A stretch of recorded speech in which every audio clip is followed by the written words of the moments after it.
All right, Shalom. I want to give all praises to Yahweh, Ba'ashem Yahushai, Ba'ashem Makakadash. Double honors to the apostles and elders of Great Millstone. Salutations to all the brothers and the few sisters out there. Onto Israelite foreigners from the seed of Abraham, Isaac, and Jacob, Shalom in the Hebrew, which means peace.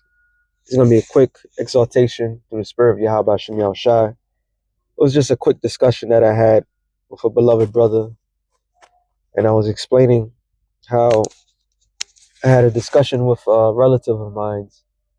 And that relative, he's a sharp individual somewhat. And at the end of the day, you know, what we through the spirit of the Lord grants us to see the things that's happening in this world, this current and present world, that even the average person is starting to pick up. However, just because they start seeing things, that doesn't make them alive. And because they still have a residue of the society that lingers in within them, and they could see what we see, yet they don't have the long-term vision. And it's spiritual, I keep talking about it, but the problem with a lot of Jake, which are you Negroes, Latinos, and Native Americans, you're the biblical Israelites that the Bible speaks of. All right, you are the lost tribes of the nation of Israel. You lost obviously because you think you're those words that I just said. That's how you identify yourself. That keeps you lost. So keep in mind that you're lost. You may not believe that you're lost, but you are lost. So you, meaning the people, keep a glimpse of hope in a failed society. Now you have Donald J. Trump that's supposed to give $2,000 to each American, which that's nothing in this society today. Yet there's a glimpse of hope. I did a video last night on you had the NW, the women of our society, that's speaking to the actual enemy and telling them how that the men need to be taken out, because Jake have this glimpse of unfainted hope in this society. Even though they could see what's coming, they still like kind of hoping that this thing remains the same, or somehow they could get back to on there, because they don't have no vision. They're blind, and the Lord blinded them for a reason. This is why the Lord don't need his people to determine when to take this place out, because if that was the case, if there was the majority won, we would have lost. So what the Lord did, I'm bringing it home now. The Lord, what he did, he set aside a group of extraordinary individuals. All right, and a lot of us are called to be those extraordinary individuals in a cesspool of wickedness. All right, a people that are dedicated, committed, because that's what me and his brother was talking about, that are committed to something. All right, as I was talking to my relative, and this is how I'm giving everybody a clue. This is how you do things. Once you deal with people that's in the word, I want to hear your voice, but they don't want to hear you. You got to tell them straight up like this: what is your purpose in life? Why did the Lord give you breath to breathe? If it's you thinking that you was put on earth just to go out there and work and hustle and do all these other different things and get in your own business and in this world, we're not there's no connection, because what you base upon yourselves is a dying hope. We have hope. We have a living God that's with us.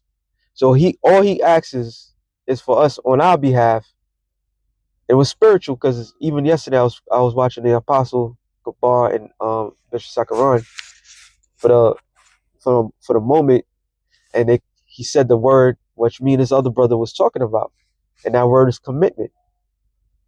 And this is the scripture, which everything is heavy, man. Second Timothy's 2. I saw that one. Thou therefore, my son, be strong in the grace that is in Yahweh Shai, which grace is favor. All right, be strong in the Lord's favor, because in the Lord's favor, it may seem like the Lord doesn't favor you.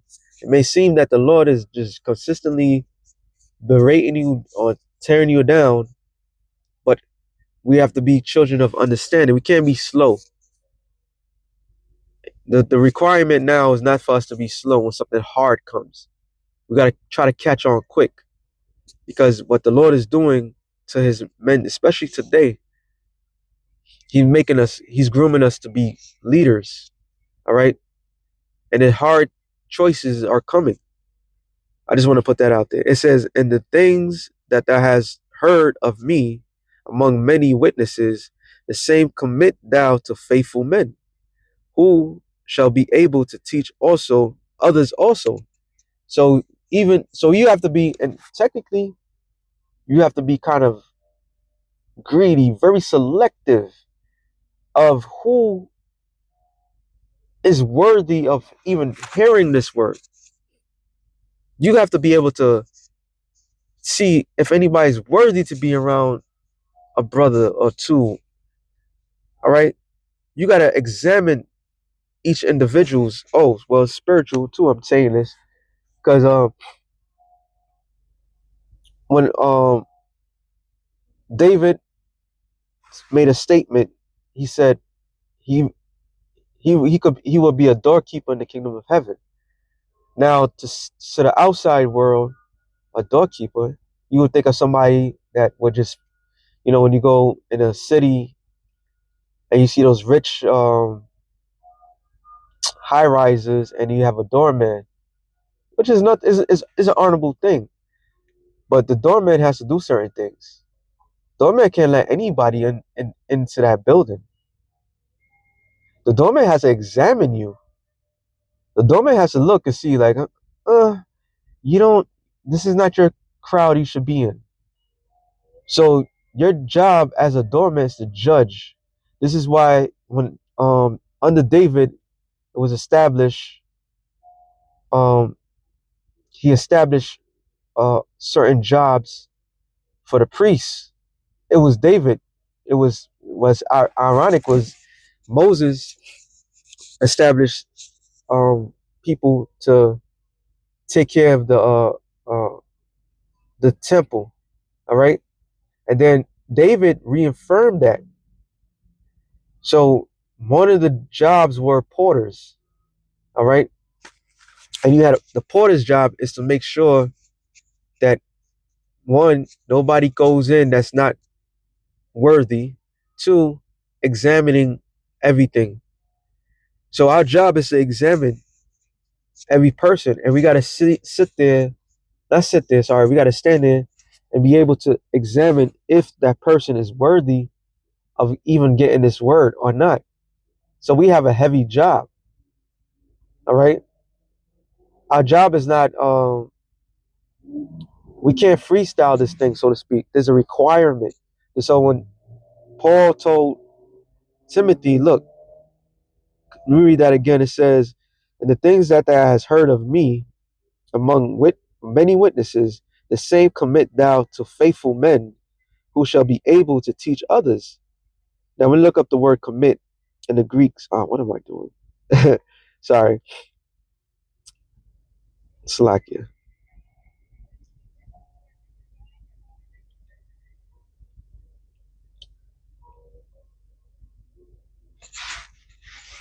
Come on, I'm not gonna think. It says to place beside or near or set food, i.e., for example, food placed on a table is set before in teaching. To set forth from oneself, to explain, to place down from oneself or for oneself anyone to deposit, to entrust, commit to one's charge. So you debt is like we was having a discussion of a sign of a leader, and a leader's job is to delegate.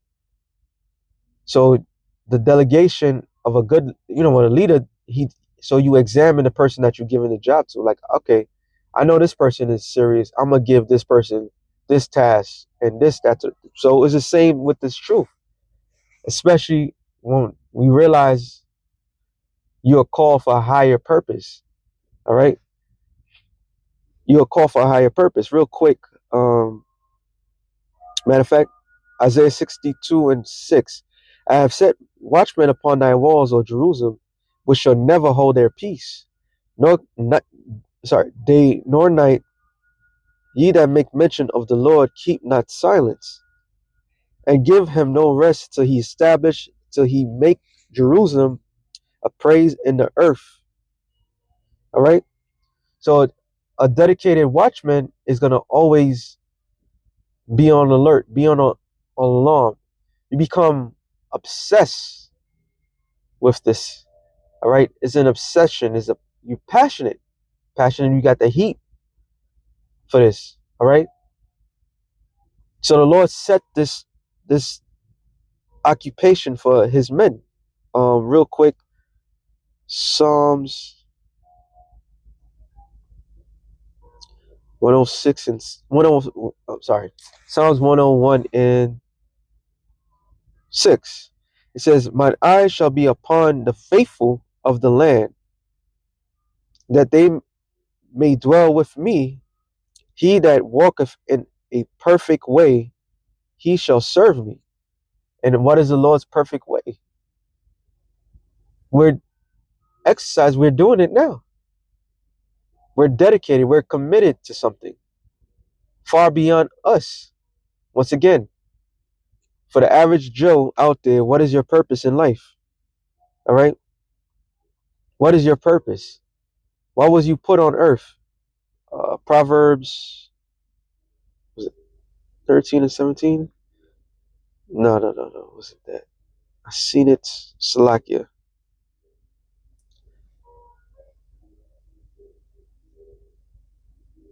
No, it's not.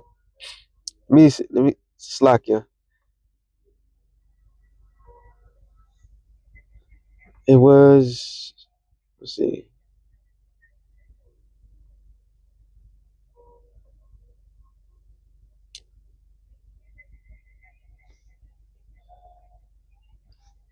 All right, I know what to do.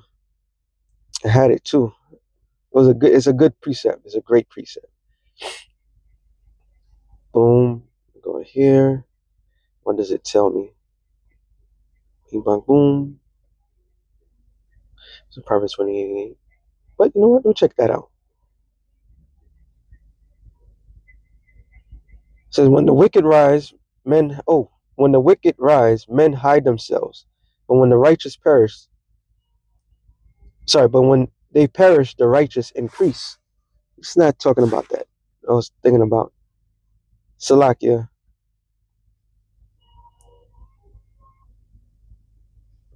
Um, um, Tell me Proverbs. Oh yeah, sorry, it is this one. Proverbs 13 and 17. A wicked messenger falleth into mischief, but a faithful ambassador is health.